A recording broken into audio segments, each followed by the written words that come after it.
कहा जाता है, महान लोग हमेशा जिंदा रहते हैं। जिंदा रहते हैं उनके विचार और किए गए काम, और जिंदा रहते हैं उनकी आलोचना, यानी कि उनके कामों में गलती निकालने वाले भी। पंडित जवाहरलाल नेहरू देश के पहले प्रधानमंत्री। उनके बारे में भी आपने खूब सुना होगा। सोशल मीडिया में ये भी पढ़ा सुना होगा कि नेहरू की वजह से आज हमारे सामने जम्मू कश्मीर की समस्या खड़ी है। अगर नेहरू की जगह सरदार पटेल होते तो भारत का भविष्य कुछ और होता। और ना जाने कितने ही आरोप, कभी सोशल मीडिया पर तो कभी अलग अलग नेताओं के बयान में, और आजकल चल रहे क्रॉप्ड वीडियो और फोटोशॉप वाली तस्वीरों के जमाने में तो ये पता लगाना भी और मुश्किल है कि कौन सी बातें सच हैं और कौन सी झूठ। इसी तरह अपने जीते जी तो नेहरू जी ने देश और दुनिया में बहुत नाम कमाया, लेकिन फिर टेक्नोलॉजी के दौर में जब सोशल मीडिया नाम की चीज हर घर तक पहुंचने लगी, और तब उनके खिलाफ एक ऐसा प्रोपेगेंडा चला जिसके तहत उन्हें देश के लोगों की नजर में विलेन साबित कर दिया गया। नेहरू जी के बारे में ऐसा कहा जाने लगा कि उन्होंने जानबूझकर सरदार पटेल को भारत का प्रधानमंत्री नहीं बनने दिया और खुद कुर्सी पर बैठ गए। उनकी वजह से कश्मीर का मुद्दा यूनाइटेड नेशंस में फंस गया, और भारत को यूनाइटेड नेशंस में मिल रही परमानेंट सीट को भी उन्होंने छोड़ दिया था। अब ये आरोप यहीं खत्म नहीं हुए, बल्कि उनके कैरेक्टर यानी चरित्र पर भी कई तरह के सवाल उठाए गए। कहा गया कि आज़ादी के दिन वो अपना भाषण और अपने कपड़े सेलेक्ट करने में बिजी थे, और उन्होंने ही भारत में हिंदी को देश की राष्ट्रभाषा नहीं बनने दिया, क्योंकि वो अंग्रेजों को बहुत ज्यादा पसंद करते थे। लेकिन क्या ये सारी बातें सच हैं? और अगर झूठ हैं तो फिर सच क्या है? एक सच ये भी है कि सोशल मीडिया और इंटरनेट की दुनिया में हद से ज्यादा इंफॉर्मेशन की वजह से ये पता करना मुश्किल हो जाता है कि सच क्या है और झूठ क्या है। ऐसे में सच और झूठ के आगे पड़े इस पर्दे को उठाने के लिए खास पेशकश, जिसका नाम है पंडित नेहरू और सोशल मीडिया। इस शो में हम जानेंगे पंडित नेहरू के बारे में वो सच्चाई जिसे सोशल मीडिया में या तो बिगाड़ दिया गया या फिर इसे बिल्कुल गलत तरीके से लोगों के सामने रखा गया है। हम यहाँ पंडित नेहरू की जिंदगी से होते हुए उन पर लगाए गए तमाम आरोपों की छानबीन करेंगे। इन आरोपों के साथ साथ हम भारत के पहले प्रधानमंत्री के रूप में उनकी पर्सनैलिटी और उनकी जिंदगी पर भी एक नजर डालेंगे। आजादी के एक सिपाही होने के अलावा कांग्रेस के सबसे बड़े नेता और एक लेखक के रूप में भी नेहरू जी ने अपनी छाप छोड़ी थी।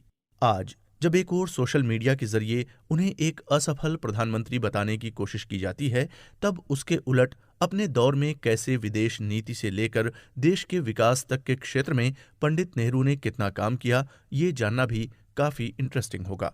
तो देर किस बात की, चलिए शुरू करते हैं भारत के पहले प्रधानमंत्री और सोशल मीडिया के चक्रव्यूह से जुड़ा ये रोमांचक सफर। सुने जो मन चाहे। ये बात है साल 1947 की, यानी भारत की आजादी का वक्त। अगर आप सोशल मीडिया की माने तो उस वक्त अगर पंडित नेहरू जिद नहीं करते तो सरदार पटेल भारत के पहले प्रधानमंत्री होते। कई बार तो ये भी कहा गया कि पंडित नेहरू ने जबरदस्ती सरदार पटेल से कुर्सी छीनकर खुद को प्रधानमंत्री बनाया था। लेकिन ये बात कितनी सच है? क्या वाकई में उन्होंने प्रधानमंत्री बनने के लालच में सरदार पटेल को जानबूझकर पीछे धकेल दिया था? क्या सच में प्रधानमंत्री पद पाने के लिए नेहरू जी इतने लालची हो गए थे? इन सवालों का जवाब हम जानेंगे इस एपिसोड में। लेकिन जवाब के साथ साथ हम भारत के पहले प्रधानमंत्री नेहरू और पहले गृह मंत्री सरदार पटेल के आपसी रिश्तों को भी समझने की कोशिश करेंगे। अब जब हम कहते हैं कि पंडित जवाहरलाल नेहरू की जगह सरदार पटेल प्रधानमंत्री बनने वाले थे या उन्हें ही प्रधानमंत्री बनना चाहिए था, तब हमें उन दोनों की उम्र के फैक्टर को भी अपने दिमाग में रखना चाहिए, क्योंकि देश की आज़ादी के वक्त सरदार पटेल 71 साल के थे और पंडित नेहरू महज 56 साल के थे। इसलिए जिस एनर्जी के साथ पंडित नेहरू उस वक्त देश की कमान संभाल सकते थे, वैसा सरदार पटेल के लिए उम्र की वजह से करना बहुत मुश्किल होता। और तो और उस वक्त सरदार पटेल को अपने शरीर से जुड़ी दूसरी चीजों को लेकर भी बहुत तकलीफ उठानी पड़ती थी। हालांकि ये बात सही है कि सरदार पटेल उस वक्त बहुत बड़े नेता थे और उन पर कांग्रेस के कार्यकर्ताओं का बहुत भरोसा भी था, लेकिन अंत में महात्मा गांधी ने प्रधानमंत्री पद के लिए सरदार पटेल की बजाय पंडित नेहरू को ही चुना। इसी वजह से पंडित नेहरू पर कई बार ये आरोप भी लगता है कि उन्होंने महात्मा गांधी की मदद से जानबूझकर सरदार पटेल को पीछे रखा और उनकी जगह खुद कुर्सी पर बैठ गए। ऐसे में इस बात के बहाने सरदार पटेल और महात्मा गांधी को भी एक दूसरे के खिलाफ खड़ा करने की कोशिश की जाती रही है। सरदार पटेल तो गांधी जी से नेहरू जी के भी पहले मिले थे। उनके बीच दोस्ती भी बहुत गहरी थी, क्योंकि गांधी जी और सरदार पटेल की उम्र में सिर्फ 6 साल का फर्क था। ऐसे में ये कहना कि महात्मा गांधी और सरदार पटेल के बीच कोई पर्सनल दुश्मनी थी जिसकी वजह से उन्होंने प्रधानमंत्री पद के लिए पंडित नेहरू को चुना, ये बात कहीं से भी सही नहीं लगती है। लेकिन तब भी हमें उन सभी घटनाओं को गहराई से समझने की जरूरत है जिसके तहत आजादी के बाद भारत के पहले प्रधानमंत्री को चुना गया। दरअसल साल 1946 में अंग्रेज सरकार ने कांग्रेस को भारत का शासन सौंपने का फैसला कर लिया था। तो ये भी तय किया गया कि जो भी कांग्रेस का प्रेसिडेंट बनेगा वही आगे चलकर भारत का पहला प्रधानमंत्री बनेगा। उस वक्त कांग्रेस के प्रेसिडेंट थे मौलाना अबुल कलाम आजाद, जिन्हें गांधी जी ने चिट्ठी लिखकर अपने पद से इस्तीफा देने के लिए कहा था। अबुल कलाम आजाद ने गांधी जी की बात मानकर कांग्रेस के प्रेसिडेंट पद से अपना इस्तीफा दे दिया और तब इस पद के लिए दोबारा चुनाव हुए। उस वक्त कांग्रेस का पूरा ऑर्गेनाइजेशन स्टेट के लेवल पर अलग अलग प्रदेश की कमेटियों में बंटा हुआ था और तब देश भर में कुल 15 प्रांतीय कमेटी थी। ये कमेटियां ही वोट देकर बहुमत से अध्यक्ष का चुनाव करती थीं। कांग्रेस में भी अध्यक्ष पद के लिए चुनाव हुआ और 15 में से 12 कमेटियों ने सरदार पटेल को वोट किया, जबकि बाकी बची हुई 3 कमेटियों ने जेबी कृपलानी और पट्टाऊ सीतारमैया जैसे नेताओं को वोट किया। अब देखा जाए तो कांग्रेस की प्रांतीय कमेटियों के फैसले के हिसाब से सरदार पटेल को कांग्रेस का प्रेसिडेंट बनना चाहिए था, लेकिन जेबी कृपलानी और पट्टाभी सीतारमैया ने अपना नाम वापस ले लिया और अपनी जगह पंडित नेहरू को अध्यक्ष पद के लिए आगे किया। इस तरह अब वहां अध्यक्ष पद के 2 दावेदार बच गए थे। एक थे सरदार वल्लभ भाई पटेल और दूसरे पंडित जवाहरलाल नेहरू। माना जाता है कि तब गांधी जी चाहते थे कि पंडित जवाहरलाल नेहरू कांग्रेस के प्रेसिडेंट बने, लेकिन ऐसा सिर्फ तभी हो सकता था जब सरदार पटेल अपना नाम वापस लें, क्योंकि उनके पास प्रांतीय कमेटियों का बहुमत था। तब जेबी कृपलानी ने एक चिट्ठी लिखी जिसमें उन्होंने लिखा कि महात्मा गांधी चाहते हैं कि सरदार पटेल अपना नाम वापस ले लें। तब ये चिट्ठी कृपलानी ने सरदार पटेल को दी और सरदार पटेल ने वही चिट्ठी आगे महात्मा गांधी को पकड़ा दी। तब महात्मा गांधी ने दोबारा वो चिट्ठी सरदार पटेल को दे दी। फिर सरदार पटेल ने उस पर अपने हस्ताक्षर किए और कांग्रेस के अध्यक्ष पद से अपना नाम वापस ले लिया। इस तरह पंडित जवाहरलाल नेहरू कांग्रेस के पहले अध्यक्ष चुने गए। लेकिन अब सवाल ये उठता है कि महात्मा गांधी ने ऐसा क्यों किया? आखिर क्या वजह थी कि किसी भी प्रांतीय कमेटी द्वारा जवाहरलाल नेहरू को वोट न देने के बावजूद भी उन्होंने पंडित नेहरू को ही कांग्रेस का अध्यक्ष बनाया और प्रधानमंत्री बनने की राह खोल दी? इन सवालों के जवाब हम जानेंगे अगले एपिसोड में। अब जानते हैं कि आखिर क्यों महात्मा गांधी ने प्रधानमंत्री पद के लिए पंडित जवाहरलाल नेहरू को चुना था। क्यों प्रांतीय कमेटी द्वारा मेजॉरिटी से वोट मिलने के बाद भी सरदार पटेल प्रधानमंत्री नहीं बन पाए? दरअसल महात्मा गांधी का ऐसा मानना था कि पंडित नेहरू और सरदार पटेल दोनों को मिलकर इस देश को चलाना होगा। उनके अपने शब्दों में कहें तो नेहरू और सरदार दोनों को बैलगाड़ी की तरह साथ में मेहनत और हिम्मत से देश को आगे बढ़ाना होगा। इसके साथ ही उनका ये भी मानना था कि जिस तरह देश में सरदार पटेल का बोलबाला है, वैसे ही इंटरनेशनल लेवल पर लोग पंडित नेहरू को भारत के नेता के रूप में जानते हैं। और यही वजह है कि नए नए आजाद हुए देश भारत के अंतर्राष्ट्रीय संबंधों को ध्यान में रखते हुए महात्मा गांधी ने पंडित नेहरू को प्रधानमंत्री के रूप में अपनी पहली पसंद माना। अब देखा जाए तो इस मामले में गांधी जी गलत भी नहीं थे, क्योंकि वाकई अंतर्राष्ट्रीय लेवल पर दुनिया भर के नेता पंडित नेहरू को ही भारत का प्रतिनिधि समझते थे और उन्हें ही भारत के सबसे बड़े नेता के रूप में देखते थे। यहाँ तक कि गांधी जी के बाद अगर भारत के किसी नेता को दुनिया में जाना जाता था तो वो पंडित नेहरू ही थे। और तो और अंग्रेजी सरकार और अंग्रेजों के बड़े अफसरों तक उनकी अच्छी जान पहचान थी। वहीं अब एक नए आजाद हुए देश के रूप में दुनिया के दूसरे देशों के साथ साथ ब्रिटेन के साथ अच्छे संबंध बनाकर रखना भी बेहद जरूरी था और ये काम पंडित नेहरू के हाथ में एकदम सुरक्षित था। अगर अंतर्राष्ट्रीय मुद्दों को छोड़ भी दें तब भी देश के मामले में भी उस वक्त सरदार पटेल से ज्यादा नेहरू की जरूरत थी, क्योंकि देश का बंटवारा हिंदुओं और मुसलमानों के बीच हुआ था और इसी वजह से धर्म का ये मामला अपने आप में बहुत सेंसिटिव मुद्दा था। वहीं ऐसे मुश्किल दौर में कई बार भावनाओं में बहकर सरदार पटेल ने कुछ ऐसी बातें भी कह दी थीं कि देश के मुसलमानों का एक बड़ा हिस्सा सरदार पटेल से नाराज रहने लगा था। ऐसे दौर में देश को एक ऐसे नेता की जरूरत थी जो देश के दो सबसे बड़े समुदाय को एक साथ लेकर चल सके। सरदार पटेल के बिल्कुल उल्टा पंडित नेहरू को लेकर अल्पसंख्यक समुदाय के मन में काफी भरोसा था। इसलिए देश की एकजुटता को ध्यान में रखते हुए भी ये जरूरी था कि एक ऐसे व्यक्ति को देश का प्रधानमंत्री बनाया जाए जो देश की धार्मिक एकता को मजबूती दे सके। अपने एक पत्र में खुद महात्मा गांधी ने भी सरदार पटेल की बढ़ती हुई उम्र और उनकी खराब होती हुई तबीयत की ओर इशारा किया था। वहीं नेहरू जी उस वक्त केवल 56 साल के थे और देश के युवाओं के बीच खासे लोकप्रिय भी थे। सरदार पटेल की बेटी मनीबेन ने लिखा था कि 1947 के आसपास सरदार पटेल को आंतों की बीमारी हो चुकी थी और अपने पेट में होने वाले भयानक दर्द की वजह से उन्हें बहुत तकलीफ होती थी। उनके कंपैरिजन में नेहरू तब 60 के भी नहीं हुए थे और काफी फिट थे। महात्मा गांधी की उस राय को सरदार पटेल हंसते हंसते मान गए और नेहरू को प्रधानमंत्री बनवाकर खुद गृह मंत्री और उप प्रधानमंत्री बनना चुन लिया। लेकिन ऐसा नहीं है कि गृह मंत्री बनने के बाद भी दोनों के बीच कभी मतभेद नहीं हुए। कई मुद्दों पर सरदार पटेल और नेहरू जी के बीच टकराव होता रहा और उसकी वजह से सरकार और कांग्रेस में खलबली मचती रही। तब एक वक्त महात्मा गांधी की राय ये भी थी कि सरदार पटेल या नेहरू में से कोई एक सरकार से बाहर हो जाए ताकि दूसरा अपना काम आसानी से कर सके। इस पर पटेल और नेहरू दोनों अपना अपना पद छोड़ने के लिए तैयार हो गए थे। लेकिन तभी एक ऐसी घटना हुई जिसने पूरे भारत को हिलाकर रख दिया। नाथूराम गोडसे नाम के एक आतंकवादी ने 30 जनवरी 1948 को गोली मारकर महात्मा गांधी की हत्या कर दी। ये दिन भारत के इतिहास का काला दिन था, क्योंकि अपनी आज़ादी के एक साल के अंदर अंदर भारत ने अपना सबसे बड़ा नेता खो दिया था। लेकिन महात्मा गांधी की हत्या से पहले पटेल और नेहरू के बीच जो मतभेद चल रहे थे, वो महात्मा गांधी की हत्या के बाद एकदम ठंडे पड़ गए और दोनों ने मिलकर देश चलाने का फैसला किया। अपने आखिरी वक्त में महात्मा गांधी भी यही चाहते थे कि पटेल और नेहरू की दोस्ती का बने रहना इस देश के लिए बहुत जरूरी है। उनकी मौत के बाद यही हुआ भी और गांधी जी के अंतिम संस्कार पर उनके ये दोनों शिष्य एक दूसरे के गले लगकर खूब फूट फूट कर रोए। अब भले सरदार पटेल भारत के पहले प्रधानमंत्री नहीं बन पाए और उन्होंने जवाहरलाल नेहरू को सरदार की जगह चुन लिया था, लेकिन उनके बीच के मतभेद कभी इतने बड़े नहीं हुए कि वो एक दूसरे के दुश्मन कहे जा सकें, जैसा कि सोशल मीडिया आज लोगों को बताता है।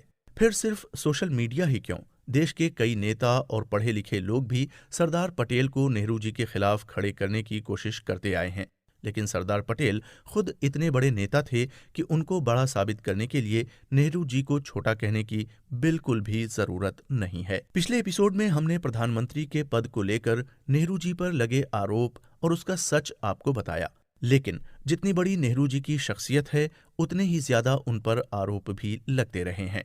ऐसा ही एक आरोप नेहरू जी पर यह लगाया जाता है कि साल 1945 में बने यूनाइटेड नेशंस ऑर्गेनाइजेशन में भारत को मिल रही परमानेंट सीट उन्होंने छोड़ दी थी। अब ये कितना सच है और कितना झूठ, ये तो पता लगाएंगे ही, लेकिन इससे पहले यूनाइटेड नेशंस और परमानेंट सीट क्या मसला है, हमें इसे समझना होगा। ये बात उस वक्त की है जब यूरोप के देश आपस में लड़ रहे थे और उस लड़ाई को नाम दिया गया सेकेंड वर्ल्ड वॉर यानी दूसरा विश्व युद्ध, जो शुरू हुआ 1939 में और खत्म हुआ 1945 में। लेकिन इस वॉर के बीच ही यूरोप और अमेरिका ने भी तय किया कि आगे भविष्य में होने वाली लड़ाइयों को रोकने के लिए उन्हें एक ऑर्गेनाइजेशन की जरूरत है जो देशों की आपस की लड़ाई और मसलों को कंट्रोल कर सके। इसी आइडिया से निकला एक ऑर्गेनाइजेशन है यूनाइटेड नेशंस, जिसे आमतौर पर यूएनओ या संयुक्त राष्ट्र संघ के नाम से जाना जाता है। 25 दिसंबर 1945 के दिन 51 देशों ने मंजूरी देकर यूनाइटेड नेशंस की स्थापना की। लेकिन दुनिया के सभी देश एक दूसरे की बात बिना वजह क्यों मानेंगे? अब क्या ऐसा जरूरी नहीं लगता कि गलती करने वाले देशों को सजा देने के लिए या रोकने के लिए कुछ ताकतवर देशों को ज्यादा शक्तियां दी जाएं? यही बात ध्यान में रखकर यूनाइटेड नेशंस में सिक्योरिटी काउंसिल की व्यवस्था की गई। सिक्योरिटी काउंसिल यूनाइटेड नेशंस की वो बॉडी है जो दुनिया के सुरक्षा से जुड़े मुद्दों को देखती है, अब चाहे वो युद्ध का मसला हो या आतंकवाद का। इस काउंसिल में 15 मेंबर होते हैं, लेकिन उनमें से 10 मेंबर हर थोड़े वक्त बाद बदलते रहते हैं। वहीं 5 मेंबर ऐसे हैं जो हमेशा सिक्योरिटी काउंसिल के मेंबर रहते हैं। वो 5 देश हैं संयुक्त राज्य अमेरिका, रूस, ब्रिटेन, फ्रांस और चीन। यही 5 देश यूनाइटेड नेशंस के बनने के वक्त दुनिया में सबसे ताकतवर देश थे, इसलिए इन्हें सबसे ऊंचा दर्जा मिला। सिक्योरिटी काउंसिल के परमानेंट मेंबर होने की वजह से इन देशों के पास ये ताकत है कि अगर ये चाहें तो यूनाइटेड नेशंस की सिक्योरिटी काउंसिल के किसी भी फैसले को रोक सकते हैं। यानी अगर इन 5 देशों में से किसी भी एक देश को लगता है कि यूनाइटेड नेशंस के किसी फैसले से उनके हित को खतरा है, तो वो अकेला देश भी पूरे ऑर्गेनाइजेशन के फैसले को रोक सकता है। इसे परमानेंट मेंबर्स की वीटो पावर कहा जाता है। अब ये भी जानिए कि सिक्योरिटी काउंसिल की परमानेंट बॉडी में जो 5 देश मौजूद हैं, उनमें से 4 देश तो अकेले वेस्टर्न वर्ल्ड के हैं, जबकि ईस्ट से सिर्फ एक चीन को शामिल किया गया है। ऐसा कहा जाता है कि आज चीन के पास जो परमानेंट मेंबरशिप है, वो कभी भारत को ऑफर हुई थी, लेकिन पंडित नेहरू ने उसे ठुकराकर चीन को परमानेंट मेंबर बनने का मौका दे दिया। अब आइए जानते हैं इस दावे की सच्चाई क्या है। दरअसल ये मामला सोशल मीडिया में तब उठा जब 3 साल पहले 2019 में भारत ने एक पाकिस्तानी आतंकवादी मौलाना मसूद अजहर को इंटरनेशनल टेररिस्ट घोषित करने के लिए यूनाइटेड नेशंस के सामने एक प्रस्ताव रखा था। लेकिन चीन ने इस प्रस्ताव के खिलाफ अपनी वीटो पावर का इस्तेमाल करते हुए मौलाना मसूद अजहर का बचाव कर लिया। फिर जैसा कि सोशल मीडिया की रीत बन चुकी है, हर मुद्दे की तरह इस मुद्दे पर भी नेहरू जी को बुरा भला कहा जाने लगा। यह दावा किया जाने लगा कि भारत को सिक्योरिटी काउंसिल के परमानेंट सीट और वीटो पावर ऑफर हुई थी, लेकिन नेहरू जी ने इसे ठुकराते हुए चीन की ओर आगे बढ़ा दिया और आज उनकी वजह से ही हमें ये दिन देखना पड़ रहा है। इन आरोपों के लिए कांग्रेसी नेता शशि थरूर की किताब का सहारा लिया गया, जिसमें उन्होंने बताया था कि 1953 के आसपास पंडित नेहरू के पास यूनाइटेड नेशंस की तरफ से परमानेंट मेंबर बनने का ऑफर आया था, लेकिन उन्होंने उसे ठुकरा दिया। अब यहाँ ये बात ध्यान देने लायक है कि जब यूनाइटेड नेशंस का निर्माण किया जा रहा था, तब भारत आज़ाद भी नहीं हुआ था और सिक्योरिटी काउंसिल जैसी यूएन की बॉडी भी अभी बन ही रही थी। ऐसे में सिक्योरिटी काउंसिल की इतनी इम्पोर्टेंस कभी नहीं थी जितनी कि हम आज समझते हैं। लेकिन इससे भी ज्यादा जरूरी फैक्ट ये है कि साल 1955 में संसद में पूछे गए एक सवाल के जवाब में पंडित नेहरू साफ साफ कहते हैं कि उन्हें यूनाइटेड नेशंस का परमानेंट मेंबर बनने का कोई भी ऑफिशियल या अनऑफिशियल ऑफर नहीं मिला था। संसद के अपने जवाब में पंडित नेहरू ने और भी बातें जोड़ते हुए कहा था कि संयुक्त राष्ट्र इस यूनाइटेड नेशंस में permanent member United Nations charter के जरिए बनाए गए हैं, जिन पर 51 देशों ने साइन किए हैं। अगर कोई नया परमानेंट मेंबर बनाना हो, तब यूनाइटेड नेशंस के चार्टर में बदलाव किए बिना ये पॉसिबल ही नहीं है। फिर अनऑफिशियल तरीके से भारत को इस तरह का ऑफर मिल ही नहीं सकता और न ही भारत ऐसे यूनाइटेड नेशंस के सिक्योरिटी काउंसिल का परमानेंट मेंबर बन सकता है। लेकिन एक सच ये भी है कि आज चीन के पास जो परमानेंट सीट यूनाइटेड नेशंस में मौजूद है, उसकी वकालत करने वाले देशों में सबसे आगे भारत ही था और भारत का नेतृत्व कर रहे थे प्रधानमंत्री पंडित जवाहरलाल नेहरू। तो इस बात को और भी अच्छे से समझने के लिए हमें चीन के इतिहास को भी थोड़ा बहुत जानना होगा। दरअसल साल 1945 में जब चीन को सिक्योरिटी काउंसिल की परमानेंट सीट मिली, तब चीन के सबसे बड़े नेता थे च्वांग काई शेक। फिर साल 1949 में चीन में एक बड़ी क्रांति हुई और माओ जेडोंग के नेतृत्व में कम्युनिस्ट पार्टी ऑफ चाइना ने चियांग की सरकार को गिरा दिया और इन्हें देश छोड़कर भागने पर मजबूर कर दिया। तब से लेकर आज तक चीन पर कम्युनिस्ट पार्टी ही शासन कर रही है। अब सवाल ये उठता है कि तब फिर चियांग का क्या हुआ? उन्हें देश छोड़कर पास के एक छोटे से आइलैंड फारमोसा पर जाकर क्यों रहना पड़ा, जिसे हम आज ताइवान के रूप में जानते हैं? तो बता दें कि अमेरिका ने चीन की इस क्रांति को माना ही नहीं और वो ताइवान को ही असली चीन मानता रहा। ऐसे में चीन के पास जो परमानेंट सीट थी, वो असल में तब ताइवान के पास चली गई। हालांकि वो कहने के लिए अभी भी चीन के पास थी। लेकिन अकेले अमेरिका या यूरोप के कहने से क्या होता है, क्योंकि सही मायने में तब चीन जैसे बड़े देश पर वाकई में कम्युनिस्ट पार्टी की सरकार आ चुकी थी और वही पूरे चीन पर अपना राज चला रही थी। ऊपर से चीन भारत का एक पड़ोसी देश था। इस वजह से भी हमारे चीन के साथ रिश्ते अच्छे हों, ये बात भी अपने आप में बेहद जरूरी हो गई थी। तब भारत सरकार और पंडित जवाहरलाल नेहरू उन लोगों में से थे जिन्होंने सबसे पहले ताइवान से परमानेंट सीट लेकर चीन को दिए जाने की बात की थी। नेहरू जी ने ऐसा क्यों किया? क्या नेहरू जी चीन से हमदर्दी रखते थे या इसके पीछे कोई और बात थी? ये जानने के लिए बने रहिए हमारे साथ। आज दुनिया भर में कुल 195 देश हैं। इन सभी देशों के आपस में रिश्ते भी अलग अलग हैं। कोई देश आपस में लड़ता झगड़ता है तो किसी देश की आपस में बहुत दोस्ती है। कुछ देश आपस में कई लड़ाइयां भी लड़ चुके हैं, तो वहीं दूसरी ओर ऐसे भी देश हैं जो एक दूसरे का साथ निभाते हुए लगातार आगे बढ़ रहे हैं। अलग अलग देशों के पास के इन रिश्तों को इंटरनेशनल रिलेशन कहा जाता है। इंटरनेशनल रिलेशन के तहत ये पता लगाया जाता है कि ये देश आपस में कैसे बर्ताव करते हैं। मोटे तौर पर यह पता लगाने के लिए दो तरह की थ्योरी का इस्तेमाल किया जाता है। पहले थ्योरी का नाम है रियलिज्म और दूसरी थ्योरी है लिबरलिज्म। रियलिज्म में विश्वास रखने वाले लोगों का मानना है कि दुनिया के सभी देश अपने अपने स्वार्थ को पूरा करने की कोशिश करते हैं और इस स्वार्थ को पूरा करने के लिए सभी देशों को ज्यादा से ज्यादा शक्ति इकट्ठा करने की जरूरत पड़ती है और इसी वजह से ये देश आपस में लड़ाई भी करते हैं। रियलिज्म का पूरा विश्वास है कि दुनिया में देशों के बीच आपस का ये कंपटीशन हमेशा बना रहेगा और ये देश हमेशा आपस में लड़ते रहेंगे। इसलिए इस थ्योरी के तहत ये जरूरी हो जाता है कि दुनिया का हर देश दूसरे देश से लड़ने की तैयारी पहले से करके रखे और वो किसी भी दूसरे देश पर कभी भरोसा न करे, क्योंकि सभी अपना अपना फायदा पूरा करने की कोशिश कर रहे हैं। इसमें मानने वाले लोग न तो यूनाइटेड नेशंस में विश्वास रखते हैं और न ही ऐसे किसी दूसरी संस्था में, क्योंकि उनका विश्वास है कि दुनिया में कभी भी बातचीत के जरिए शांति नहीं लाई जा सकती है, क्योंकि इंसान का स्वभाव ही लड़ाई झगड़ा करना है और इसी वजह से इंसान देश आपस में लड़ते रहते हैं। इसके ठीक उलट थ्योरी है लिबरलिज्म की। इंटरनेशनल रिलेशन में लिबरलिज्म में विश्वास रखने वाले लोग ये मानते हैं कि दुनिया में कुछ ऐसे मुद्दे हैं जिनको लेकर सभी देश एक जैसा सोच सकते हैं और एक जैसा फैसला कर सकते हैं। लिबरलिज्म ये विश्वास है कि दुनिया में शांति की स्थापना की जा सकती है और यूनाइटेड नेशंस जैसी संस्था इसमें अपना योगदान भी दे सकती है।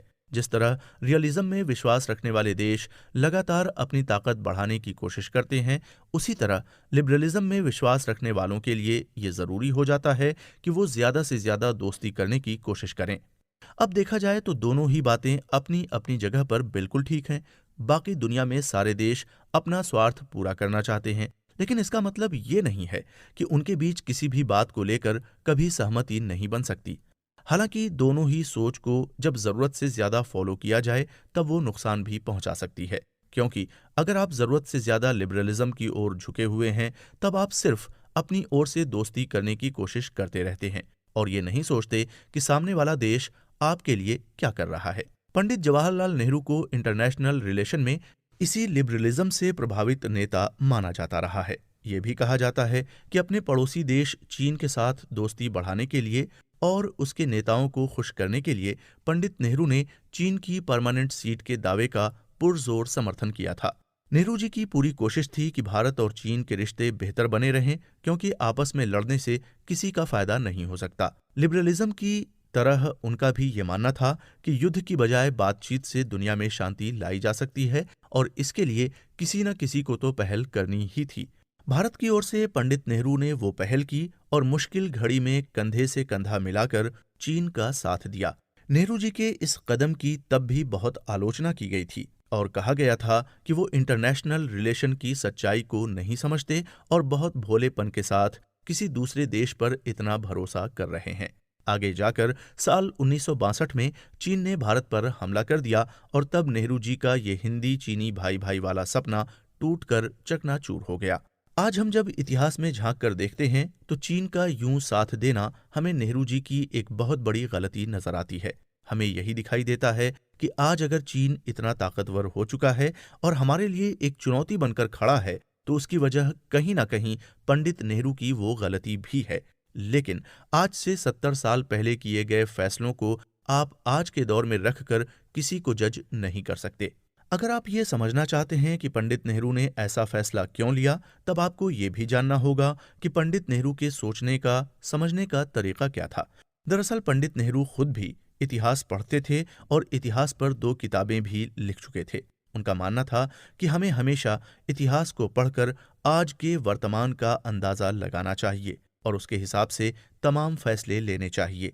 उनकी माने तो तब की राजनीति यही कहती थी कि दुनिया में जो बड़ी शक्तियां हैं उन्हें अपने दोस्त देशों से दूर नहीं जाना चाहिए, बल्कि अगर हमारे दोस्त बड़े अंतर्राष्ट्रीय संगठनों में शामिल होते हैं तो उससे हमारा फायदा ही होगा।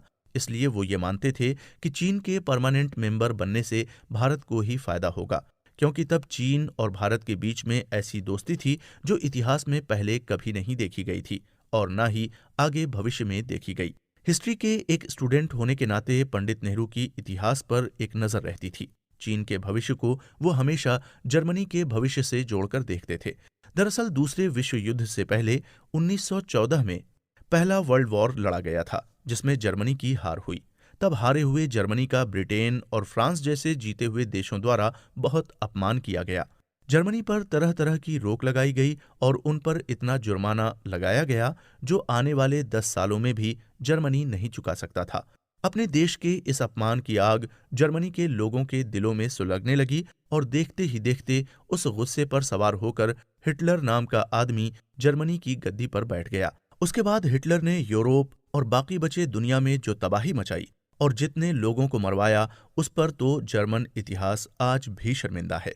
जर्मनी के अलावा एक दूसरा देश और था जो अपने आप को एक समय अपमानित महसूस कर रहा था, और उस देश का नाम था यूएसएसआर, यानी सोवियत यूनियन। इसी सोवियत यूनियन को आज हम रूस के नाम से भी जानते हैं।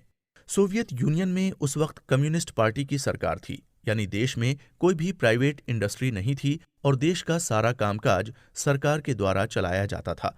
वहीं दूसरी ओर यूरोप के देश और अमेरिका में कैपिटल रीजन का बोलबाला था, यानी वहां लोग अपने खुद के उद्योग धंधे लगा सकते थे और सरकार का कामकाज उनमें दखलंदाजी नहीं करता था। इस तरह अलग अलग काम करने के तरीके की वजह से सोवियत यूनियन और अमेरिका के बीच आपस में तनातनी बढ़ती जा रही थी।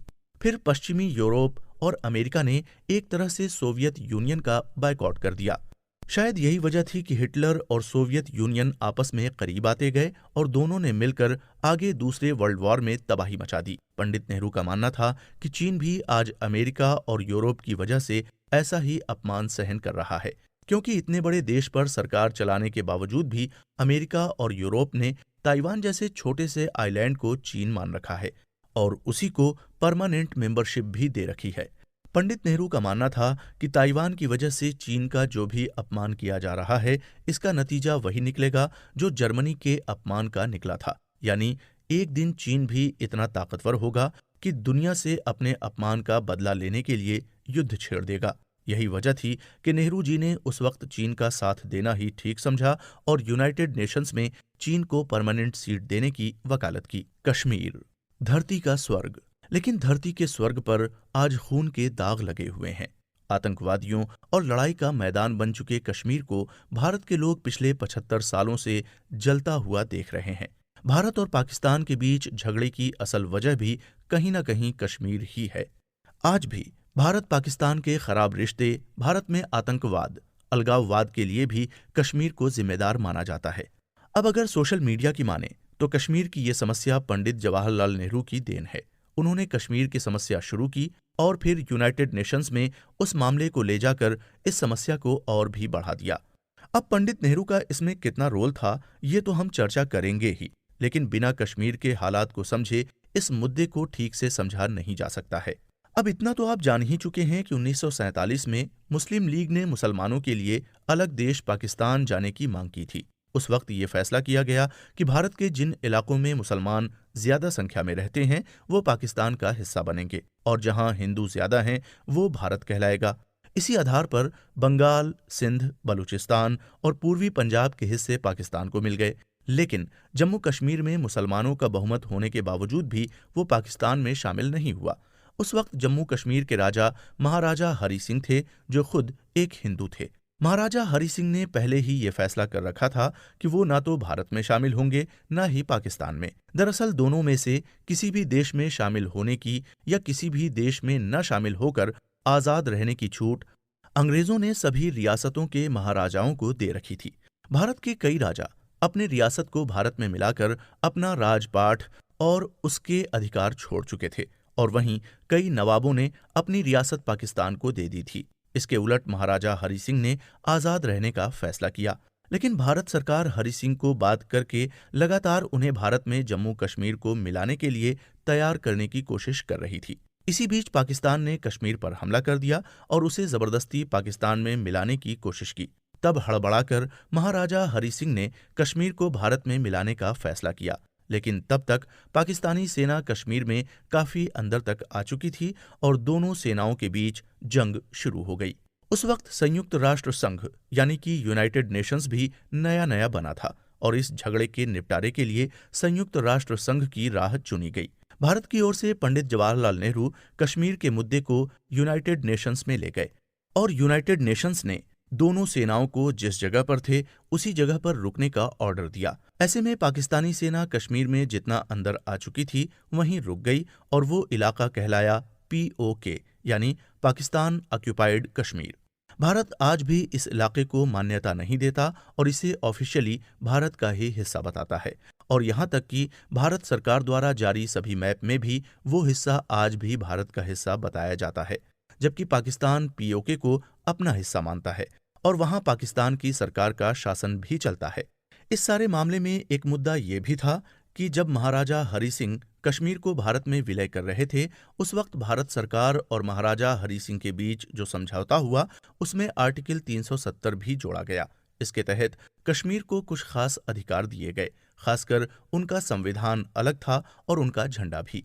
आर्टिकल 370 के तहत भारत सरकार द्वारा बनाया गया कोई भी कानून बिना कश्मीर के नेताओं की मर्जी से कश्मीर पर लागू नहीं हो सकता था। हालांकि अब धारा 370 का प्रभाव कश्मीर पर खत्म कर दिया गया है, लेकिन सोशल मीडिया पर हमेशा से कश्मीर के मुद्दे को यूनाइटेड नेशंस में ले जाने के लिए और धारा 370 लागू करने के लिए पंडित जवाहरलाल नेहरू को दोष दिया जाता है।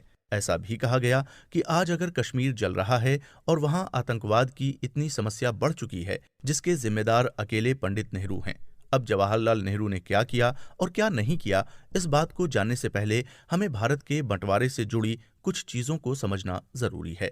पहली बात तो ये कि चाहे कांग्रेस ने कितना ही विरोध किया हो, लेकिन अंत में बंटवारा इसी बात पर किया गया था कि जिन इलाकों में मुसलमानों की जनसंख्या ज्यादा है वो पाकिस्तान में मिलाए जाएंगे और जहां हिंदू जनसंख्या ज्यादा है वो भारत में रहेंगे। ये फैसला मुस्लिम लीग के नेता मोहम्मद अली जिन्ना की 2 नेशन थ्योरी पर आधारित था।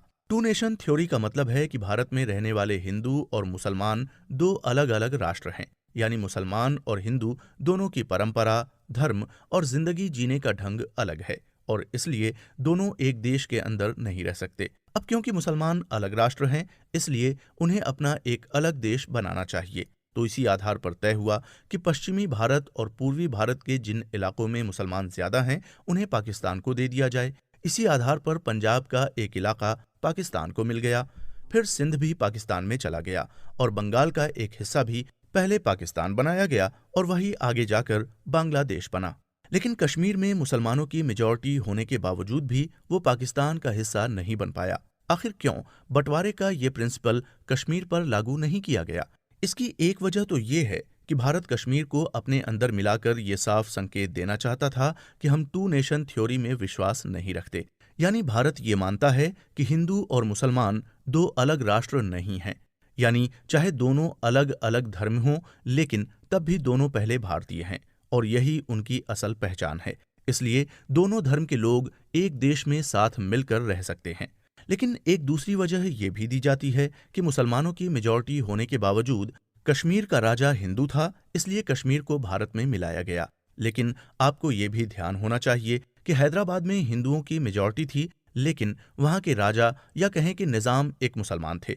ऐसे में भारत सरकार ने हैदराबाद को ये कहकर भारत में मिला लिया कि वहाँ की मेजॉरिटी हिंदू है, इसलिए ये भारत का हिस्सा माना जाएगा। इसी तरह गुजरात के जूनागढ़ के नवाब भी मुसलमान थे, लेकिन वहाँ हिंदुओं की मेजॉरिटी होने की वजह से उसे भी भारत सरकार ने सेना भेजकर भारत में मिला लिया। अब सवाल ये है कि कश्मीर के साथ यही चीज पाकिस्तान क्यों नहीं कर पाया?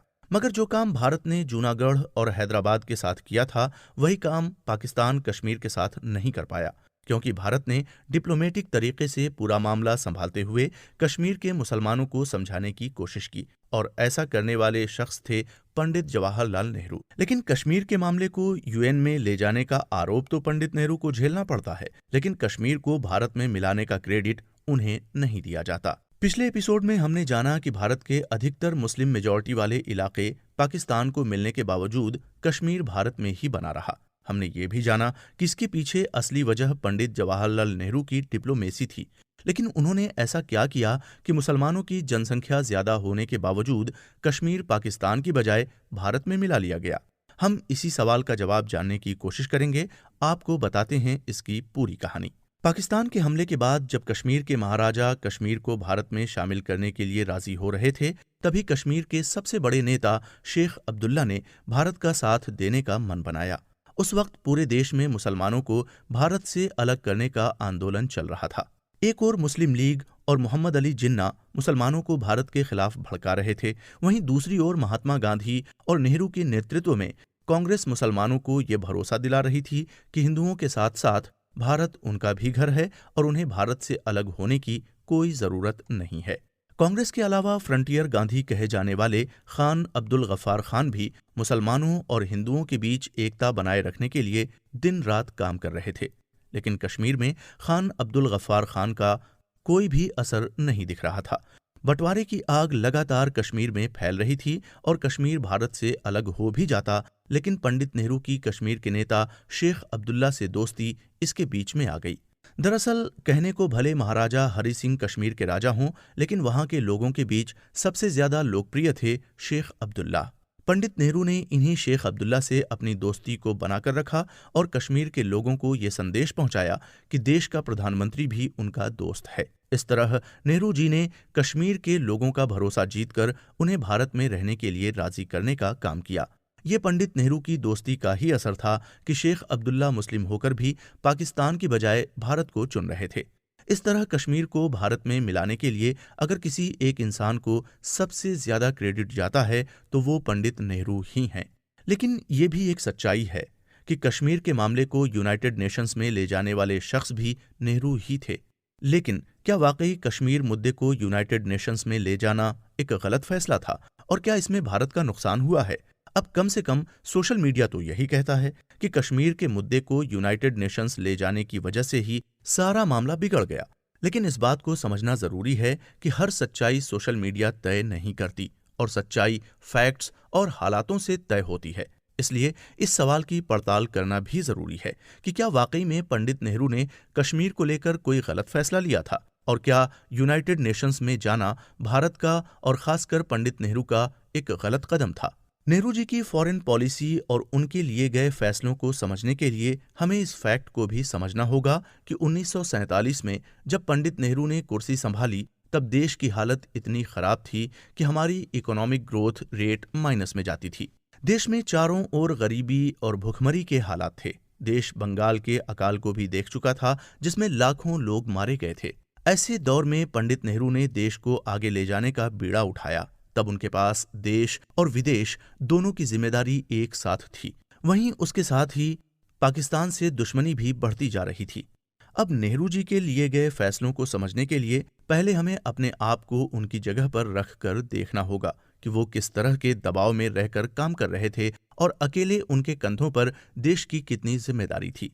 अगर हम फॉरेन पॉलिसी की बात करें तो ये वो दौर था जब पंडित नेहरू खुद भारत के विदेश मंत्री भी थे, लेकिन उनके पास कोई फॉरेन ऑफिस नहीं था, न ही फॉरेन पॉलिसी का कोई एक्सपर्ट था। बाकी अंग्रेजों का अपना जो स्टाफ था उसे तो वो 1947 में ही अपने साथ वापस ले जा चुके थे और अब देश को फॉरेन पॉलिसी से जुड़ा हर फैसला पंडित नेहरू को अकेले करना होता था।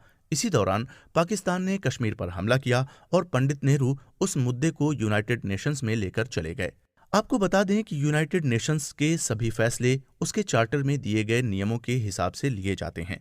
अब यहाँ हमें यूनाइटेड नेशंस के चार्टर 6 और चार्टर 7 की बात करना जरूरी है।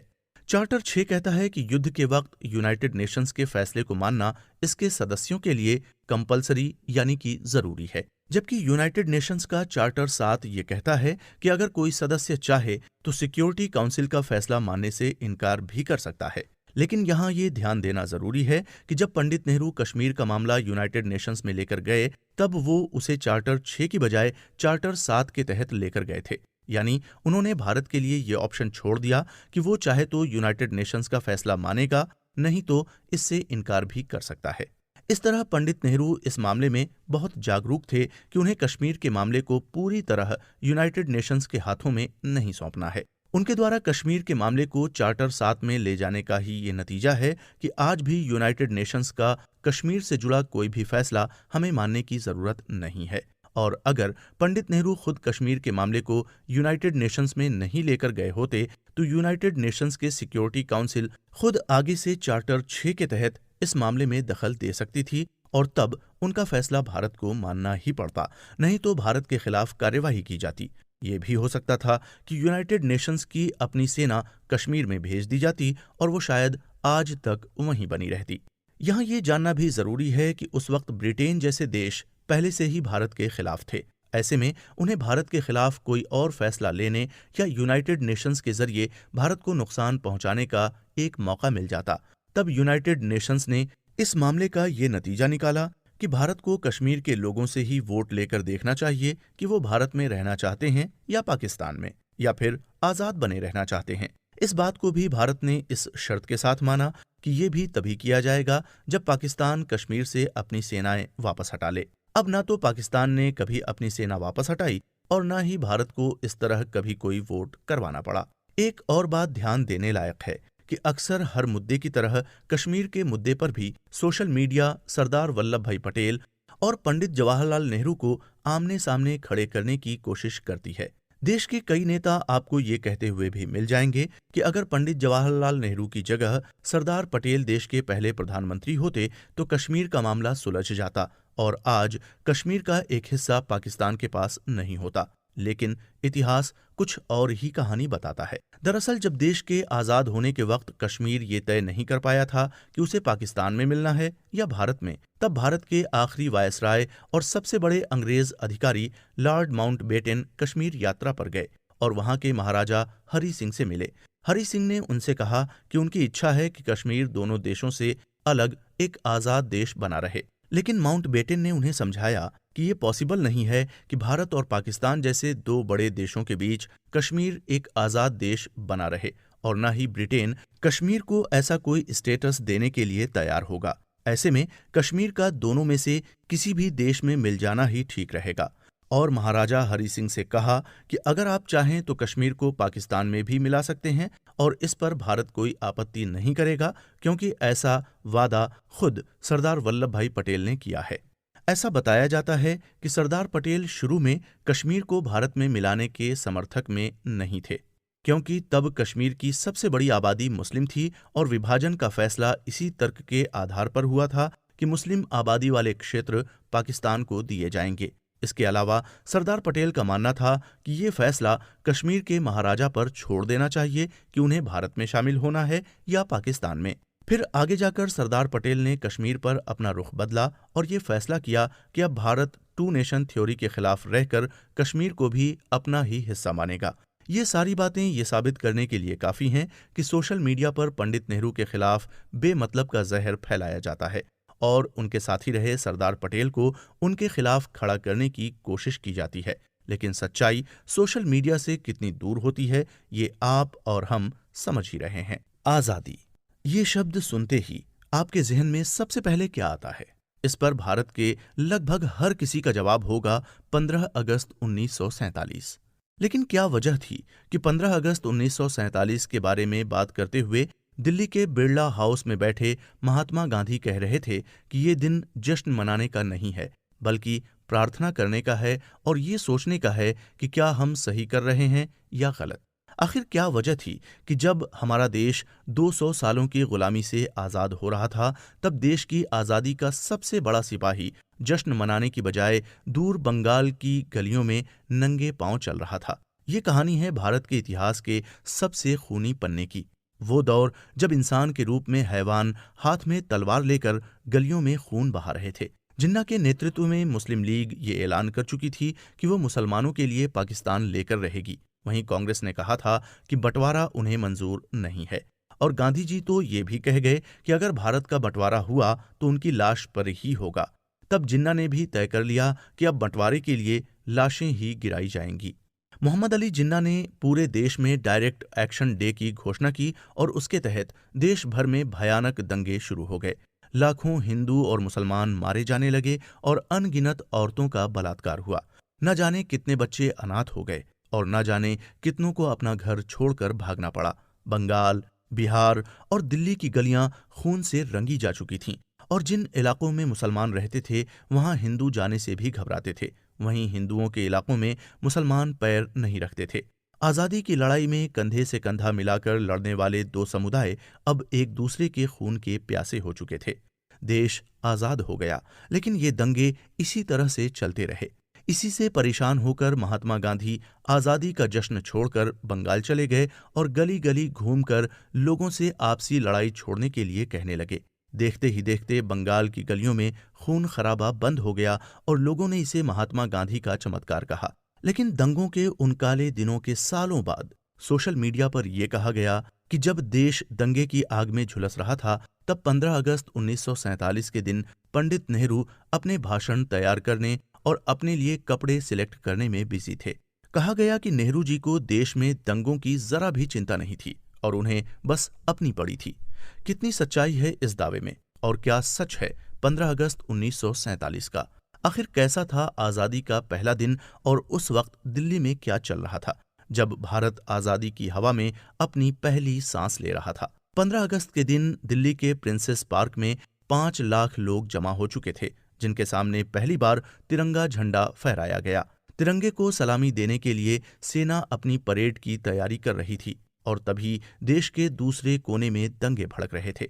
लेकिन देश के प्रधानमंत्री होने के नाते आजादी के दिन देश को संबोधित करने की जिम्मेदारी भी पंडित नेहरू के कंधों पर ही थी। सवेरे उठकर नेहरू तैयार ही हुए थे कि उन्हें मिलने के लिए बाहर से 2 सन्यासी आए और नेहरू को माला पहनाकर उन्होंने नेहरू के माथे पर भभूत लगाई। इन सन्यासियों की तरह पूरा देश उस वक्त नेहरू जी और गांधी जी की जय जयकार करता हुआ आजादी का जश्न मनाने की तैयारी कर रहा था। सन्यासियों से मिलने के बाद नेहरू जी अपने खाने की टेबल पर बैठे ही थे कि उनके पास एक फोन आया। फोन पर बात करने के दौरान ही उनके चेहरे का रंग उड़ गया और रोते हुए उन्होंने अपनी दोनों आंखों पर अपने हाथ रख लिए। पास बैठी उनकी बेटी इंदिरा के पूछने पर नेहरू ने बताया कि फोन पाकिस्तान के लाहौर से आया था, जहां के प्रशासन ने हिंदुओं और सिखों की बस्ती में पानी की सप्लाई को बंद कर दिया है। हजारों हिंदू और सिख प्यास से तड़प रहे थे और हर सेकंड मौत को अपनी तरफ आता देख रहे थे। जो औरतें और बच्चे पानी की तलाश में घर से बाहर निकल रहे थे, उन्हें चुन चुन कर मारा जा रहा था। लोग हाथ में हथियार लेकर गलियों, मोहल्लों और रेलवे स्टेशनों पर घूम रहे थे कि कहीं कोई हिंदू या सिख दिख जाए तो उन्हें जिंदा नहीं छोड़ा जाएगा। हालात ऐसे थे कि न तो हिंदुओं और सिखों को पाकिस्तान छोड़कर जाने की इजाजत थी और न ही उन्हें वहां जिंदा रहने दिया जा रहा था। लाहौर की गलियां जल रही थीं और जल रहे थे हिंदुओं और सिखों के हजारों घर। फोन पर इतनी बात सुनकर लगभग रोते हुए नेहरू जी ने कहा कि ऐसे हालातों में मैं आज देश को कैसे संबोधित करूंगा। उन्होंने कहा कि मैं कैसे आज बता पाऊंगा कि मैं देश की आजादी पर खुश हूं और कैसे आजादी के इस जश्न में खुद को शामिल कर पाऊंगा। तब पास बैठी इंदिरा गांधी ने अपने पिता को दिलासा देते हुए कहा कि आप देश के प्रधानमंत्री हैं और आप अगर इस तरह से टूट जाएंगे तो काम नहीं चलेगा। आपको आज आजादी के पहले भाषण की तैयारी करनी चाहिए। तब उखड़े मन के साथ नेहरू जी ने अपने उस ऐतिहासिक भाषण की तैयारी की जिसने भविष्य के भारत की दिशा तय की थी। भारत की संसद भवन के सेंट्रल हॉल में 14 अगस्त 1947 की रात ठीक 11:55 पर पंडित नेहरू की आवाज गूंजी। अपने भाषण की शुरुआत करते हुए उन्होंने कहा कि बहुत साल पहले हमने अपनी किस्मत से एक वादा किया था और आज उस वादे को पूरा करने का समय आ गया है। शायद पूरी तरह तो नहीं, लेकिन जितना हो सके उतना।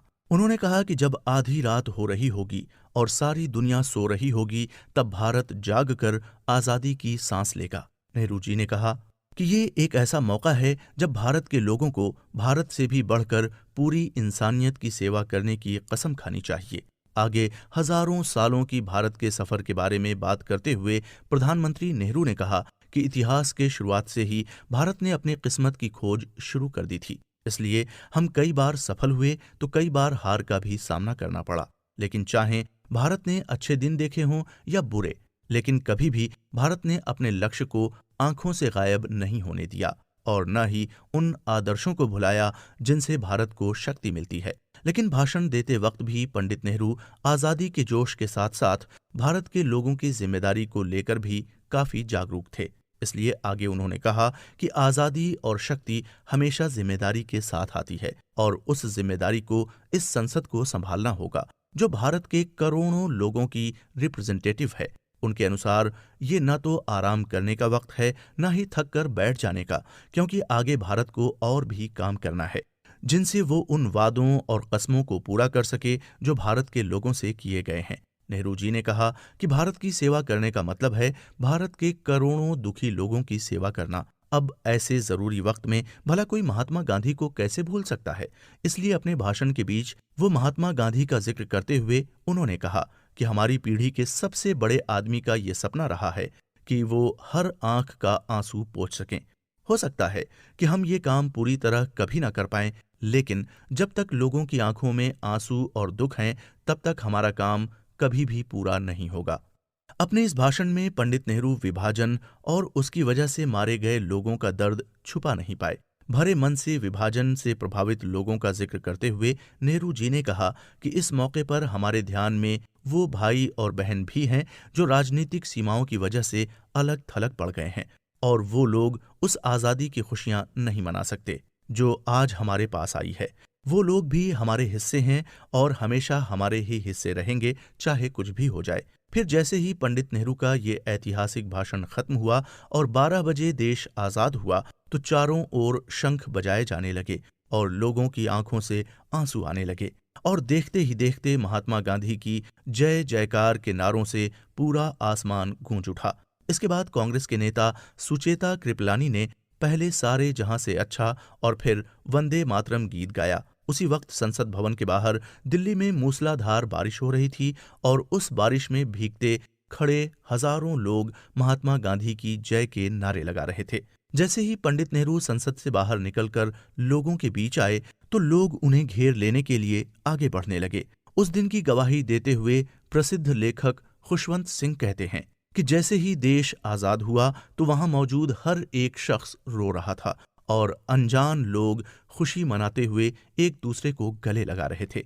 इन बातों से इतना तो साफ होता है कि प्रधानमंत्री पद की जिम्मेदारी संभालते हुए जहां एक ओर नेहरू जी को आजादी के दिन अपने भाषण की तैयारी करनी थी, तो वहीं उनके मन में दंगों की वजह से मारे जा रहे और अपना घर छोड़ने को मजबूर लोगों की चिंता भी थी। अब ये कहना नासमझी होगी कि नेहरू जी को दंगों की चिंता नहीं थी और वो सिर्फ आजादी का जश्न मनाने में बिजी थे। हकीकत तो ये है कि दंगों की खबर सुनकर रोने वाले नेहरू के लिए उससे ऊपर उठकर भारत के पहले प्रधानमंत्री के नाते संसद को संबोधित करने की जिम्मेदारी बहुत मुश्किल रही होगी। तब भी पंडित नेहरू चट्टान की तरह अड़े रहे और पूरी मजबूती के साथ देश को अपना संदेश सुनाकर और भविष्य की तैयारी करने का बिगुल बजाया। अब तक हमने नेहरू जी के कैरेक्टर और उन पर लगे कई आरोपों की सच्चाई आपको बताई, लेकिन एक जरूरी सवाल अभी बाकी रह जाता है जो उस बात से जुड़ा है जहां महात्मा गांधी अक्सर मजाक में कहा करते थे कि जवाहरलाल नेहरू हमारी पार्टी का अकेला अंग्रेज है। अब ऐसा गांधी जी इसलिए कहते थे क्योंकि पंडित नेहरू कैम्ब्रिज यूनिवर्सिटी से पढ़कर भारत आए थे और इंग्लिश में ही अपनी 2 किताबें लिख चुके थे। नेहरू जी पर इंग्लिश राइटर्स और पॉलिटिक्स का असर था। खासकर इंग्लैंड की पार्लियामेंट्री डेमोक्रेसी से वो खासे प्रभावित थे। नेहरू जी की इंग्लिश भी बहुत शानदार थी और ब्रिटिश एक्सेंट में भाषण देते हुए वो अंग्रेजों के मुकाबले की भाषा बोलते थे। भारत के बाहर भी दुनिया भर के नेता नेहरू जी को अच्छे से जानते थे और इंग्लैंड के बड़े नेताओं और अंग्रेज अफसरों के साथ तो उनकी दोस्ती भी थी। ये सब बातें नेहरू जी को बाकी भारत के नेताओं से काफी अलग खड़ा करती है, लेकिन उनकी इन्हीं खासियतों को गलत तरह से पेश करके उनके खिलाफ माहौल बनाते हुए ये कहा जाने लगा कि उन्होंने जानबूझकर हिंदी को भारत की राष्ट्रभाषा नहीं बनने दिया, क्योंकि उनके हिसाब से इंग्लिश हिंदी से बेहतर भाषा थी। अब इस दावे में कितनी सच्चाई है ये तो हम पता करेंगे ही, लेकिन साथ ही हिंदी के राष्ट्रभाषा न बनने के कारणों की भी हम पड़ताल करेंगे। हम जानेंगे कि क्या वाकई में पंडित नेहरू अंग्रेजी को पसंद करते थे और हिंदी को अच्छा नहीं मानते थे, और अगर ऐसा नहीं था तो फिर क्या वजह थी कि हिंदी भारत की राष्ट्रभाषा नहीं बन पाई। लेकिन पंडित नेहरू पर बात करने से पहले ये जानना बहुत जरूरी है कि महात्मा गांधी हिंदी के सबसे बड़े समर्थकों में से एक थे। उल्टा गांधी जी वो शख्स थे जिन्होंने अपने बेटे को सिर्फ इसलिए तमिलनाडु भेज दिया था कि वो वहां जाकर हिंदी का प्रचार कर सके। गांधी जी की तो एक स्पीच भी बहुत फेमस है जहां उन्होंने कहा था कि जाकर अंग्रेजों से कह दो कि गांधी अब अंग्रेजी भूल चुका है। अब सवाल ये है कि नेहरू जी खुद कांग्रेस और गांधी परंपरा से निकलकर आने वाले नेता थे, फिर ये कैसे संभव है कि वो खुलकर हिंदी के खिलाफ काम करने लग जाएं? हाँ, ये सच है कि नेहरू जी जबरदस्त इंग्लिश बोलते थे, लेकिन इसका ये मतलब कतई नहीं था कि हिंदी से उन्हें कोई परहेज था या उन्हें हिंदी में बात करना पसंद नहीं था। दूसरी बात ये कि हिंदी आज भारत की राष्ट्रभाषा नहीं है, लेकिन वो भारत की राजभाषा जरूर है। यानी पूरे भारत में कई सारी भाषाएं हैं और सबका महत्व एक जैसा है, लेकिन भारत सरकार का ऑफिशियल कामकाज हिंदी में ही किया जाता है। वहीं आज़ादी से पहले भारत का सारा सरकारी कामकाज अंग्रेजी में ही किया जाता था, क्योंकि जाहिर सी बात है कि तब देश पर अंग्रेजों का राज था। अपने 200 सालों के राज में अंग्रेजों ने इंग्लिश को इतना जरूरी बना दिया कि आज़ादी के बाद भी कई सालों तक सरकारी कामकाज इंग्लिश में ही किया जाने लगा। ये सब अंग्रेजों की एक सोची समझी चाल के तहत किया गया था, और इस बारे में बात करते हुए एक शख्स का जिक्र करना बहुत जरूरी हो जाता है। उसका नाम था लॉर्ड मैकाले। लॉर्ड मैकाले वो शख्स था जिसने भारत में इंग्लिश एजुकेशन को आगे बढ़ाने में सबसे ज्यादा काम किया था, और अपने भाषणों में अपने इस मॉडल का एम बताते हुए उन्होंने कहा कि हम भारत में ऐसे लोग तैयार करना चाहते हैं जो शरीर और रंग से तो भारतीय हों, लेकिन उनकी सोच हमारी जैसी हो। अंग्रेजों की इसी मुहिम के खिलाफ सबसे पहले महात्मा गांधी खड़े हुए और उन्होंने देश को बताया कि भाषा की गुलामी भी अंग्रेजों की गुलामी के बराबर ही है, इसलिए भारत को अपनी खुद की एक भाषा तैयार करनी होगी और उसे इंग्लिश की जगह लाना होगा। तब पूरे भारत में काम में ली जाने वाली भाषा के रूप में हिंदी से बेहतर और कोई ऑप्शन दिखाई नहीं दिया। फिर देश आज़ाद हुआ और देश के सरकार के सामने ये सवाल फिर उठ खड़ा हुआ कि अब देश की ऑफिशियल लैंग्वेज या कहें कि राष्ट्रभाषा कौन सी होगी। अब उत्तर भारत के हिंदी भाषी राज्यों से आने वाले नेताओं ने साफ कह दिया कि हिंदी ही भारत की राष्ट्रभाषा होनी चाहिए। लेकिन भारत सिर्फ उत्तर प्रदेश, बिहार या मध्य प्रदेश से मिलकर ही नहीं बना है, बल्कि दूर दक्षिण में तमिलनाडु, केरल और आंध्र प्रदेश भी भारत का ही हिस्सा है, और इसी तरह देश के अलग अलग क्षेत्रों में बोली जाने वाली भाषाएं भी भारत की ही भाषाएं हैं। ऐसे में साफ था कि हिंदी को लेकर सभी राज्य सहमत नहीं हो सकते। भारत में वैसे भी जगह के हिसाब से भाषा, कपड़े और खान पान बदलता रहता है। ऐसे में किसी एक भाषा को पूरे भारत पर लागू करने का काम कैसे किया जा सकता था? खासकर हिंदी को राष्ट्रभाषा बनाने का सबसे ज्यादा विरोध दक्षिण भारत के राज्यों में हुआ, और उनका तर्क था कि क्यों दक्षिण भारत के लोग हिंदी सीखें और उत्तर भारत के लोग तमिल सीखने की कोशिश भी न करें। उनकी बात सही भी थी, लेकिन तब देश को एकजुट रखने के लिए एक भाषा पूरे देश में लागू करने का विचार भी जरूरी लग रहा था। आखिरकार ये तय हुआ कि आज़ादी के बाद अगले 15 साल तक देश का ऑफिशियल कामकाज अंग्रेजी में किया जाएगा, लेकिन उसके बाद धीरे धीरे अंग्रेजी को कम करके उसकी जगह हिंदी को रखा जाएगा। ये भी तय किया गया कि हिंदी भारत की राष्ट्रभाषा नहीं बनेगी, लेकिन वो भारत की राजभाषा यानी ऑफिशियल लैंग्वेज कही जाएगी। तब से लेकर आज तक सरकारी कामकाज में हिंदी और अंग्रेजी दोनों का इस्तेमाल होता रहा है, और राष्ट्रभाषा के रूप में हिंदी कभी भी अपनी जगह नहीं ले पाई। कुछ ही समय में भारत की दूसरी भाषाओं के साथ साथ ये मुद्दा भी जोर पकड़ने लगा कि अगर हिंदी भारत की राष्ट्रभाषा बनती है तो उर्दू क्यों नहीं बन सकती। हिंदी और उर्दू के इसी झगड़े के बीच नेहरू जी ने संविधान सभा के सामने हिंदी में किताबों के ट्रांसलेशन को लेकर होने वाली दिक्कतों की ओर भी ध्यान दिलाया और कहा कि अगर जबरदस्ती हिंदी में चीजों का ट्रांसलेशन किया गया तो हिंदी एक ऐसी नकली भाषा बनेगी जिसे कोई भी बोलना पसंद नहीं करेगा। होता भी ऐसा ही है कि कोई भी भाषा अपने नेचुरल तरीके से धीरे धीरे डेवलप करते हुए आगे बढ़ती है, लेकिन अगर उसे जबरदस्ती आगे बढ़ाने की कोशिश की जाए तो वो सिर्फ सरकारी ऑफिस की भाषा बनकर रह जाती है और आम लोग उसका इस्तेमाल नहीं करते हैं। हिंदी, उर्दू और देश की दूसरी भाषाओं के बीच इस आपसी झगड़े में अगर हिंदी को जरूरत से ज्यादा महत्व दिया जाता तो पहले से बिखर चुके देश में और भी समस्याएं खड़ी होती, और तब देश इस तरह कभी एक नहीं हो पाता जैसा हम इसे आज देख पाते हैं। 12 सितंबर 1953 को देश के मुख्यमंत्रियों को पत्र लिखते हुए खुद नेहरू जी कहते हैं कि वो चाहते हैं कि हिंदी भारत की राष्ट्रभाषा बने, लेकिन इसका मतलब ये बिल्कुल भी नहीं है कि देश की दूसरी भाषाओं के साथ अन्याय हो और उनको खत्म कर दिया जाए। दरअसल पंडित नेहरू इतिहास के एक गंभीर स्टूडेंट थे और इसी नाते वो ये भी समझते थे कि यूरोप में अलग अलग देशों का बंटवारा सिर्फ भाषा के नाम पर हो गया था।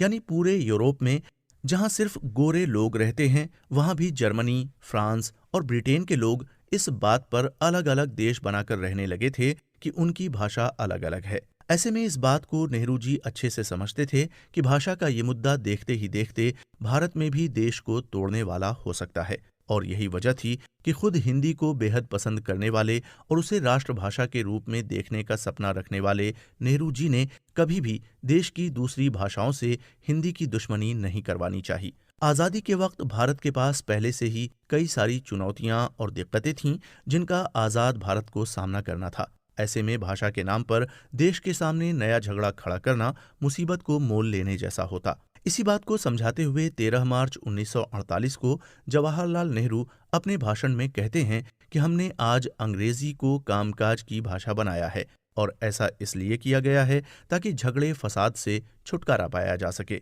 नेहरू जी ने आगे ये भी कहा कि हम मानते हैं कि भारत की राष्ट्रभाषा हिंदी होनी चाहिए, लेकिन उसके लिए ये मौका सही नहीं है, क्योंकि अच्छे काम को भी अगर गलत वक्त पर किया जाए तो वो बुरा काम बन जाता है। और आखिर में अपनी बात खत्म करते हुए नेहरू जी ने कहा कि हिंदी भाषा को दक्षिण भारत के लोग अपनाने के लिए तैयार नहीं हैं, तो क्या ऐसे में भाषा के खातिर हम अपने देश के लोगों के खिलाफ खड़े हो सकते हैं? इस तरह उन्होंने सबकी भावनाओं का सम्मान किया, लेकिन आज उनकी समझदारी को सोशल मीडिया उनकी कमियां बताता है। पंडित जवाहरलाल नेहरू एक ऐसा नाम है जिसे बीते कुछ सालों में सोशल मीडिया में देश के सामने विलेन बनाकर रख दिया है। और आज हमें नेहरू जी के बारे में जानना चाहिए कि कैसे 30 साल तक देश के लिए आज़ादी की लड़ाई लड़ने वाले एक शख्स ने देश के लिए 10 साल तो जेल में ही गुजार दिए। अपने जीते जी नेहरू जी एक ऐसी शख्सियत बन चुके थे कि उनके बारे में तमाम ऊट पटांग बातें कही जाने लगीं। आज सोशल मीडिया के दौर में तो हर एक आदमी के पास इंफॉर्मेशन का ढेर है, तब ऐसी बातों पर लगाम लगाना और भी मुश्किल हो जाता है जिसका सच्चाई से कोई रिश्ता ना हो। इसलिए अब हमारी जिम्मेदारी और भी बढ़ जाती है कि हम देश के पहले प्रधानमंत्री और आज़ादी के सिपाही के बारे में कही जाने वाली बातों की जांच करें और ये पता लगाएं कि क्या वाकई में हमारे देश के हीरो इतना ज्यादा कोसे जाने के लायक थे भी या नहीं। 15 अगस्त 1951 को लाल किले पर तिरंगा फहराते हुए नेहरू जी ने कहा था कि शान से हमने हिंदुस्तान को आज़ाद किया और हमें इसे शान से ही आगे बढ़ाना है। फिर जब हमारे हाथ थक जाएं तो नौजवान हाथों को हमें ये जिम्मेदारी सौंप देनी है, लेकिन ये देश आगे बढ़ते रहना चाहिए। उन्होंने आगे कहा कि जब तक हमारे शरीर में ताकत है, हमें देश को आगे बढ़ाने की कोशिश करनी चाहिए और जब ये ताकत खत्म हो जाए तो भी हमें अपनी फिक्र नहीं करनी चाहिए कि हमारा क्या होगा, क्योंकि हमारे बाद और भी लोग आएंगे और उन्हें भी यही काम करना है। देश के लिए अपने मन में इस तरह का जज्बा रखने वाले इंसान के बारे में जिस तरह की बातें सोशल मीडिया पर आज कही जाती हैं, वो देश को शर्मसार कर देने वाली बातें हैं। कभी उन्हें हिंदी के खिलाफ खड़ा किया गया तो कभी सरदार पटेल के खिलाफ। कभी कहा गया कि पंडित नेहरू की वजह से कश्मीर आज एक समस्या बन चुका है, तो कभी कहा गया कि चीन पंडित नेहरू की वजह से भारत को आंख दिखाता है। इन्हीं सारी बातों की जांच करने के लिए और सच्चाई को सामने लाने के लिए इस शो में हमने पंडित नेहरू की जिंदगी और उनके कैरेक्टर पर उठाए जाने वाले सवालों को एक एक कर उनका जवाब देने की कोशिश की। अपने हर जवाब के साथ हमने पाया कि नेहरू जी को हम कितना कम जानते हैं और सोशल मीडिया उनकी कितनी गलत इमेज हमारे सामने पेश करता है। अब दरअसल वजह यह भी है कि हम इंटरनेट के जिस दौर में जी रहे हैं उसे पोस्ट ट्रुथ दौर कहा जाता है। यानी ये एक ऐसा वक्त है जिसमें कुछ भी पूरी तरह सच नहीं है, बल्कि हर एक इंसान अपने हिसाब से सच को तोड़ मरोड़ कर देखता है। अब अगर आप पहले से कुछ चीज़ों के बारे में सही या गलत सोच चुके हैं, तब आप सोशल मीडिया के जरिए अपने पहले से बन चुकी सोच को ही आगे बढ़ाने की कोशिश करते हैं, लेकिन उन्हें सुधारने के लिए कोई कदम नहीं उठाते। यही वजह है कि नेहरू जी के खिलाफ एक बार शुरू हुआ ये प्रोपेगेंडा अब धीरे धीरे जंगल की आग की तरह फैलता ही गया। लेकिन सच्चाई को छुपाया तो जा सकता है, लेकिन उसे खत्म नहीं किया जा सकता, और न ही इतिहास सोशल मीडिया के हिसाब से बदलता है।